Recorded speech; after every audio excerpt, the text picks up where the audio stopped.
Faut juste que tu te dises que chacune de tes séries doit être stimulante pour toi. Et pour qu'une série soit stimulante, tu dois être suffisamment proche de l'échec. Tu dois t'entraîner dur. Il faut que ta dernière répétition, elle soit lente involontairement. Et toi, tu essaies d'être le plus explosif possible. Si malheureusement tu finis ta série de travail, t'es comme ça, t'es pas proche de l'échec. Et c'est pas bon. Et encore une fois, faut pas que tu la ralentisses volontairement. Faut pas faire la comédie. Comme je vois David Lade, j'avais réagi à sa vidéo, il fait de la comédie. C'est un comédien de malade. Tu vois ce que je veux dire? Il est comme ça, il fait genre. Tu vois, y a rien, y a pas d'intensité, y a rien du tout. Tu vois. Il faut pas que tu fasses comme David Lade. Si tu veux avoir le même physique que lui. Mais après, il y a la génétique qui rentre en jeu. Tu vois. Mais ça, oui, non, la génétique. Bref, peu importe.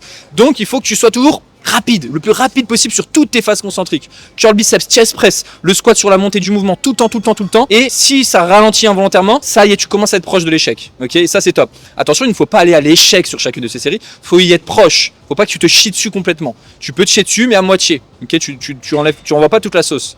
Okay, parce que beaucoup de personnes disent oui, il faut aller à l'échec tout le temps. Je préfère dire va à l'échec parce que je sais que tu garderas une ou deux reps en réserve. Très peu de personnes ont le mental pour aller à l'échec ou le niveau tout simplement. Mais moi, des fois, je pense être à l'échec, les gars, je suis pas à l'échec. Il me reste une ou deux reps en réserve parce que je me sous-estime, on est des humains, tu vois.